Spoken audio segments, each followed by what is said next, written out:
Hi everyone, I have a topic that I'm very excited to talk about today. It's something that I'm always passionate about and encouraging people to take into consideration. So we're gonna be discussing cortisol in relation to exercise and the importance of recovery. So cortisol, what is it? It is our body's stress hormone, and it is actually very important for us to have some. It circulates through our body and was made to be naturally released during stressful situations.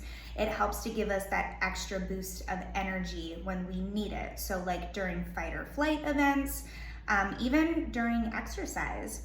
So cortisol in itself is not a bad thing. It just gets a bad reputation in the fitness field because you hear about those chronically elevated states of cortisol, and that's when it becomes an issue. But it's actually important to have some cortisol in our bloodstream, and this is why.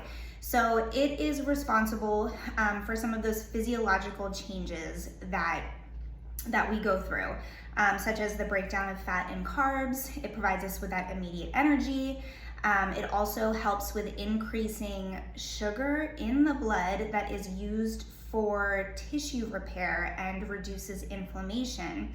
So it's not that cortisol in itself is bad, it's just it becomes bad when we have too much for too long. So those chronically elevated states of cortisol is when it negatively affects our health. So what does cortisol have to do with exercise? Exercise is a wonderful stress reliever. I think many of us know that. And it can help us to maintain a healthy cortisol level as long as our exercise is done at the right intensity, in the right amount, and we're also focusing on recovery. That part is where people tend to mess up with their high intensity workouts. They tend to not focus on recovery, and that's when it leads to those elevated states of cortisol.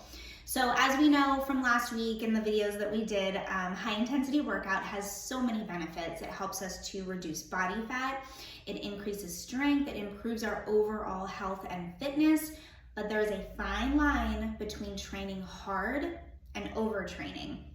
So exercise actually causes your blood cortisol levels to rise, just for a short time though. And this is because the body perceives exercise as a form of stress, and it stimulates the release of cortisol, which helps to give us that boost of energy during workouts. That's a good thing. It just turns into a bad thing when we don't allow time for proper recovery.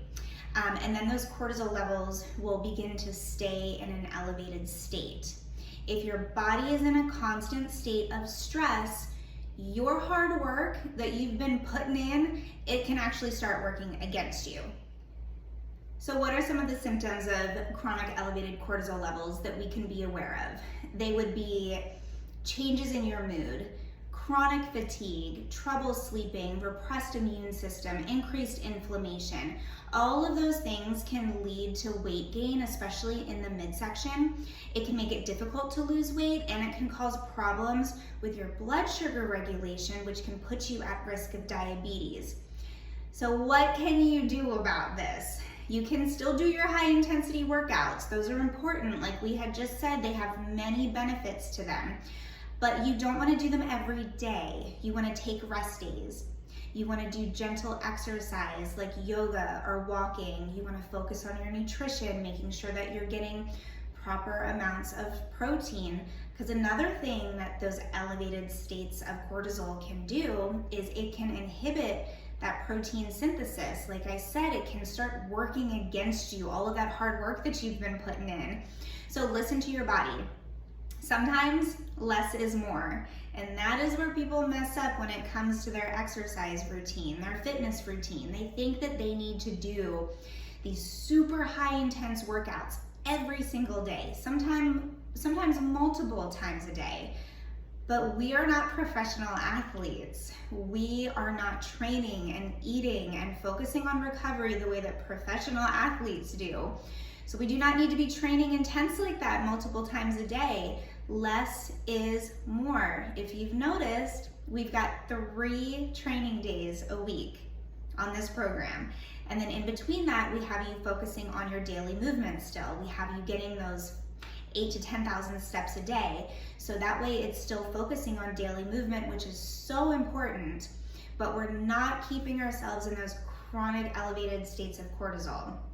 Something that you will see a lot of times in CrossFit gyms, in those strength and conditioning group fitness classes, you'll see people working out 7 days a week, but they're not losing any weight and they're not making much progress.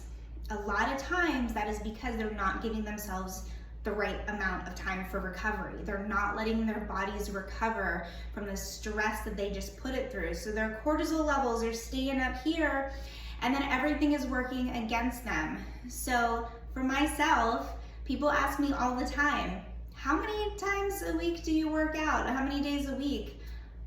I work out 3 to 4 days a week, sometimes 5. I never train more than 5 days a week. On average, I would say 4. And then the other days I still focus on my daily movement. I get outside for walks. I'm doing some type of gentle exercise, but I listen to my body.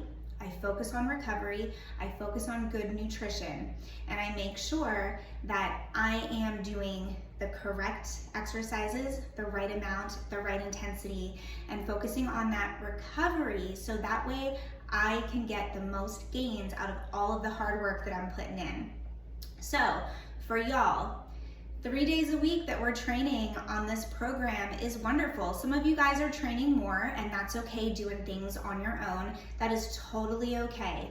But I want you to listen to your body. If you start experiencing these symptoms, you need to take a step back and look at the way that you're training and see if you are recovering the right way. And if you all need any help with that, if you have any more questions, we are here to help you. So always reach out.